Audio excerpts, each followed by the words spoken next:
Ryan Elliott for ID Boxing. We've touched down in San Antonio with me, Frank Smith. Frank, bit of a long journey, but we're here. Yeah, 30 hours from home to here. It was got stuck in Dallas, you got stuck in Chicago, but we are here. I thought the sun would be shining, but it's actually quite cold, so not too happy about that. Let's get straight into it. Bam Rodriguez back this weekend, building something really special here in San Antonio. What kind of fight are you expecting from him this weekend? Yeah, look, Jesse's a tremendous talent. Obviously, fighting for the vacant title against Gonzalez, I think it's going to be a tough fight. But you know, Jesse's shown last year what he can do. You know, in the last year, what he can do. He's, as I say, a tremendous talent with some massive fights ahead of him. You know, goes in there to become a two-weight world champion at such an early stage of his career. It's quite amazing to see, and this is just the beginning for sure. So many big fights out there, as you mentioned, but with Gonzalez, I'm sure you've been there so many times in the matchroom where you're planning for this, that and the other, but important to just focus on this one firstly? Yeah, 100%. He's always, you know, Jesse's always been very focused on what's ahead of him, never looked beyond that. You know, he had a great win, didn't he, against Rungvisai. It was a great fight. You know, he fought on the Canelo undercard as well. And yeah, he just wanted to get him back out. And like I say, fighting for the vacant title, massive opportunity for him. So he's not looking past it whatsoever. But there's some huge nights in the distance for him as well. And, you know, one we'll speak about, I'm sure, is the Sonny Edwards fight, which would be massive. 23 years old, and if he wins on Saturday, he's a two-weight world champion that looks to be nowhere close to his ceiling. How close is Bam Rodriguez to being a pound-for-pound tier fighter? Yeah, look, I think he's got huge ability to do that. Like you say, he's still so early on in his career. There's, you know, still so much more to come. So I think, you know, this will just be another part of that story. And you know, Robert Garcia believes he's one of the best fighters he's ever trained. So, you know, I think you're only just seeing the beginning of that story. You mentioned Sonny Edwards there. He came out and said he'd signed his part of a deal to fight Bam next, and he now seems to have the hump a bit that Robert Garcia's talking about, them maybe fighting Estrada. What do you think is more likely? You know, I think, yeah, look, Sonny's up for any fight, one thing, and that's why, you know, why we wanted to work with him, because he didn't shy away from any challenge. And when we did this deal, you know, that was Jesse's was one of the names that he agreed to straight away. You know, I think I can understand in some parts what Robert's saying about the Estrada fight. Obviously, it would be a huge fight for the US. I've been speaking to Estrada and his team, or Estrada's team, and I'm not sure that's the fight that's next for Jesse. So I think I think there's still very possible that we can make the Sonny Edwards fight next. You know, if that's July, August time. You know, but fully focused on Saturday. But that's a massive fight to be made, and I'm very confident we can make that happen this year. Is it true that Sonny signed his side of that fight? Well, yeah, he signed to fight any of the big names, basically, when he signed his deal. You know, he was up for fighting all of them tomorrow. You know, Sonny wanted to fight him, wanted to fight Julio Cesar Martinez a long time ago as well. So, yeah, look, Sonny is literally up for anyone. He is not shying away from any fight out there. But I also think, you know, I believe the Jesse fight can happen next still. I've seen the same reports and comments you've seen around Robert Garcia, but I do believe that that's the fight that can happen next for sure. They've talked about that being in the UK. Where in the UK would you put that fight? Yeah, it could be in the UK, but I also think it could be in the US as well. You know, Jesse's building a huge popularity here. You know, he does great numbers. So another thing, Sonny said, I will fight anywhere in the world. You know, he was even going to go to Mexico to fight Martinez at one point. So he's He's not shying away from that. But, you know, we'll look at that. The aim, though, is to work on that fight for sort of July, August time. Got some discussions this week around it. Ray Ford got himself a hell of a fight with Jesse Magdaleno, a real sink or swim fight. From the crop that you kind of signed when you came over to the US, are we seeing now really sink or swim time for all of them? It's time to step up. Yeah, 100%. And I think Ray Ford, Diego Pacheco, they're the sort of names that have come through the other side and, you know, taken the toughest tests. You know, Ray Ford against Magdaleno, a great fighter, and you know they're very confident of coming over and getting the win. You know, there's some big opportunities for Rayo after this. He's a WBA eliminator, and you know he wants the biggest fights. I saw him calling out in our interviews today. You know, the winner of that Wood Lara fight, he wants that. There's obviously a mandatory already there in place for later this year. You know, but he wants the toughest fights. But he's got to focus on Saturday night because it's a tough test against Magdaleno, and you know everyone in the team believes he's going to come here and cause the upset. I was speaking to Israil Madrimov just before, and he was sharing his frustration that he's been waiting so long for this WBA title shot. He's obviously fighting this weekend, but has there been any indication from the WBA as to why he's still waiting at number one and when he could be ordered for that fight? Yeah, there was obviously all the delay around the Charlo fight, which delayed it a bit further. There's obviously multiple mandatories there as well, which is always an issue in some ways when people unify. It's great to have unified champions, but then causes issues for the mandatory challengers coming through. Israel's had a frustrating time, especially coming off the back of the Soro fights. That first fight in Uzbekistan, the round went on too long. They ordered a rematch for that. Then we did it again, and he was completely in control in the fight, clash of heads. It's not really a fight we wanted to do again. Soro's now fighting. Soro's fighting on May 7th against the guy that fought Liam Smith. Completely forgot his name. Fought Liam Smith, the Russian guy previously, but Soro's taking that fight now. So for Madrimov, the key for us was to make sure he stayed active. He's had a long time out the ring. Kurbanov, yeah, sorry.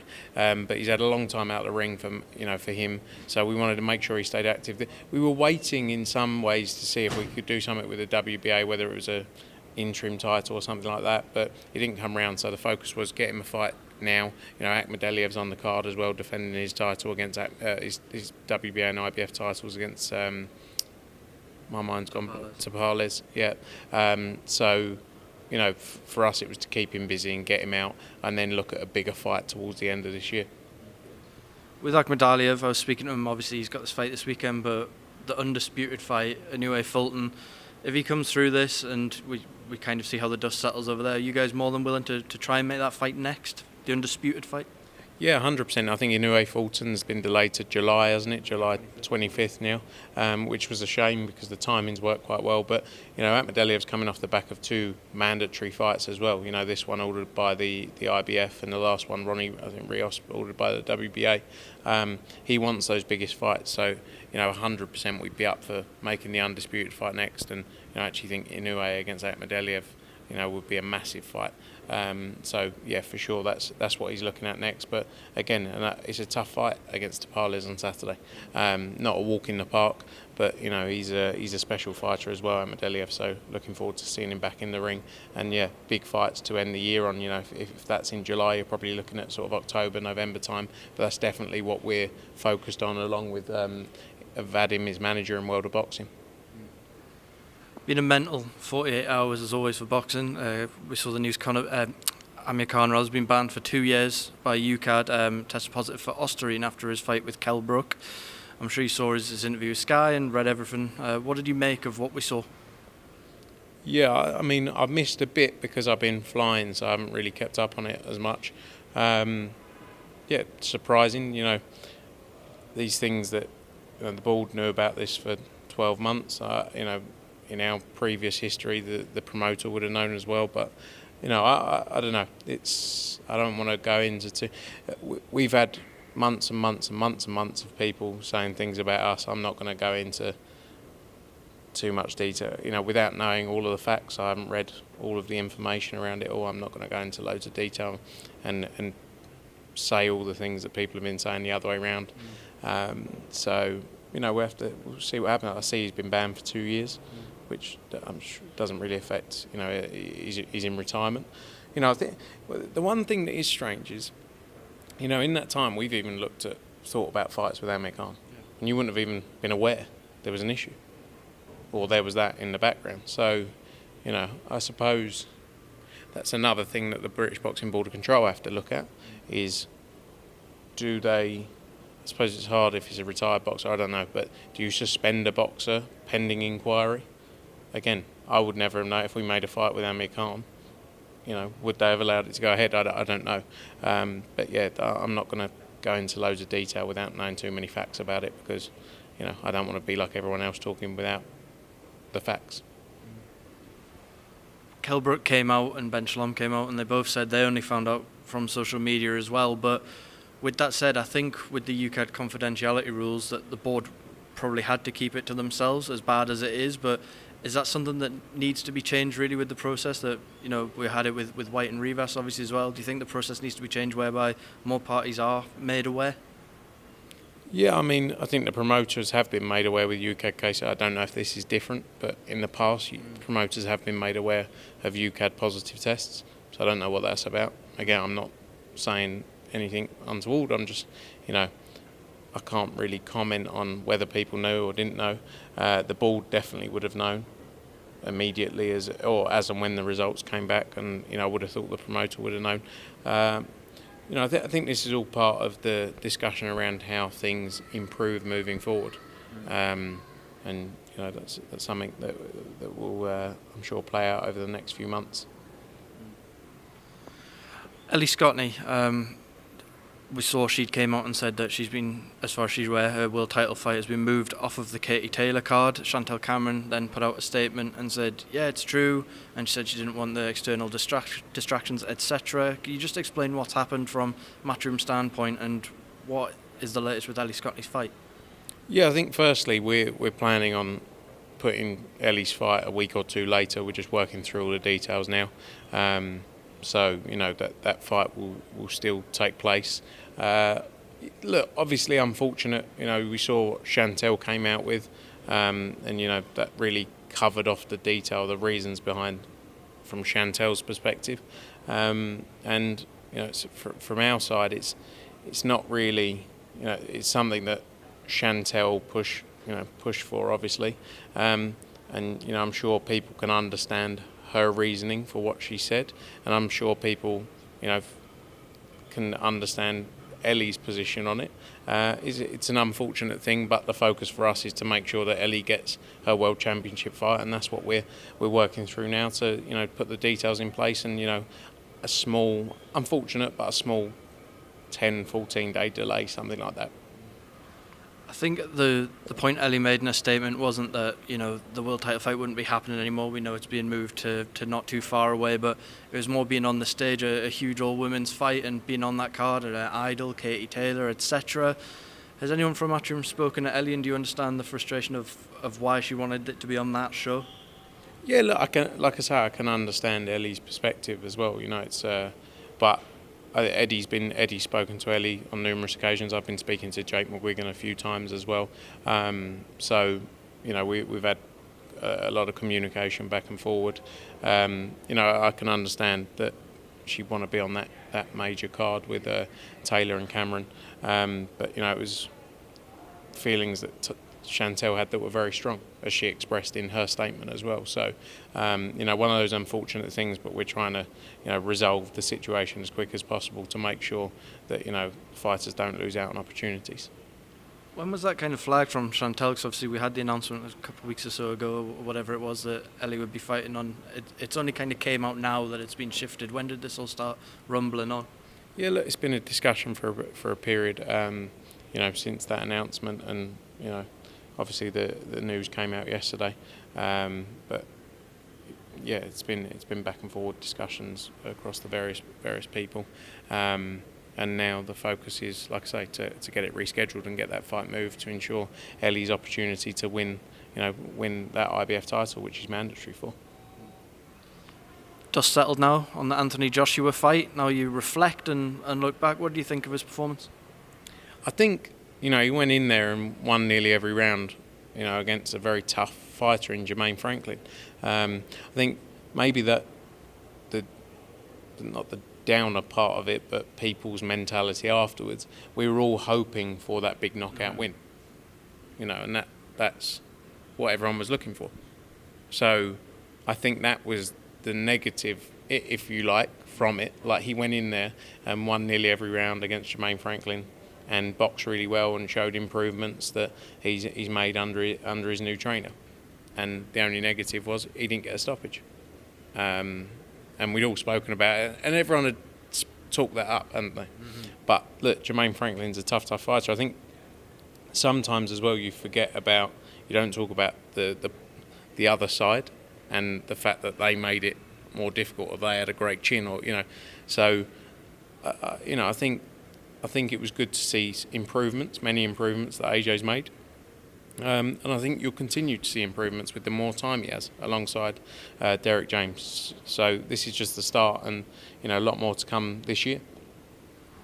I know Eddie said he was hoping it would add 300 to 400,000 new subscribers to the zone. Any indication, I know it's quite soon, any indication of how well it performed in terms of new subscribers? Yeah, they're working through it all now because they're across so many platforms, more than any other normal provider. It takes a bit longer to bring all of the information together, but very happy with the numbers and the build up, the fight week before. I don't think anyone could have done any more as well in terms of exposure around it. So and that's what we always see around an AJ event. He's a huge star, as we've always said, and really does bring in the eyeballs. So it was a successful night for DAZN and lots more to look forward to. Does the Dillian Whyte rematch now make far more sense than it would have if Anthony Joshua had gone and blasted out Jermaine Franklin in 2 or 3 rounds? I think it's definitely a fight that's of interest. I think there's a few other names as well. I think one of the things that's good is that he's focused on getting back out quickly. There's been a lot of complaints over the years that he hasn't boxed enough, and now he's looking at a fight in July time, roughly, so sort of 3 months after this one, and that's good to see, because that wouldn't have helped him develop, is having all that time out the ring, and I think getting straight back in there will build that confidence even further, and you'll see a load more improvements as well. So that's the focus for us, is another fight in the summer, and then a big fight towards the end of the year, around November, December time. 3 fights this year, which would be great to see, because he hasn't done that in a long time. The Dillian Whyte fight is a great fight if it can be made. I always thought it would. Ultimately, I said the word ultimately for the first time there. I say it all the time normally. Styles make fights, as everyone says, but Dillian Whyte against AJ, we all know what we're in for in that fight. We saw it that first time round. And I think it would just be a remake of that, basically. And there is still a lot of spite there. So yeah, that's still a massive fight. Whatever happened the other night, that was still a massive fight. But yeah, we'll have to see what comes in the summer, but he's definitely a name that is of interest in there. I know the big tagline coming out of that is, we would take the Fury fight and whatever else, Fury's looking for a dance partner, but is the realistic side of it that he probably does need that interim fight before he goes into a fight like that? I think the reality is that's the best route to go, is to do another fight in the summer and then a big fight in the winter.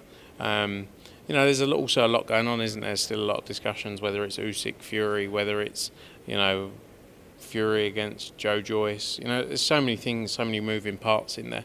And I think, again, we go back to the discussion around time frames and actually getting things done.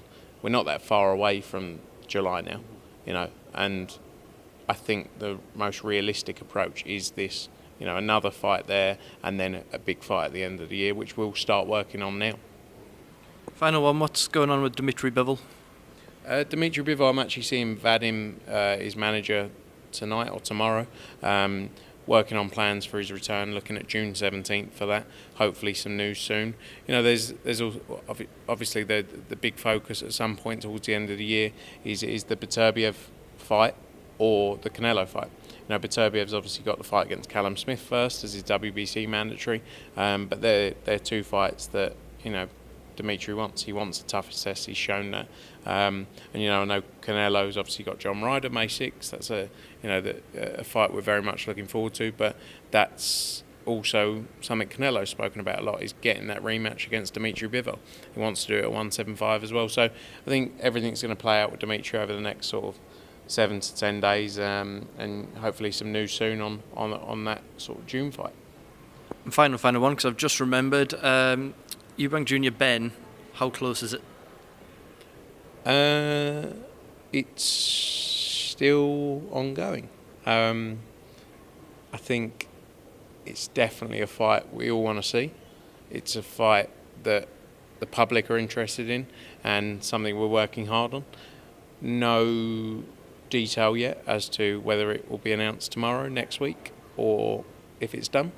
But it's a conversation that's still ongoing, and like I say, it's the fight we want to make. So let's see how things play out over the next few days.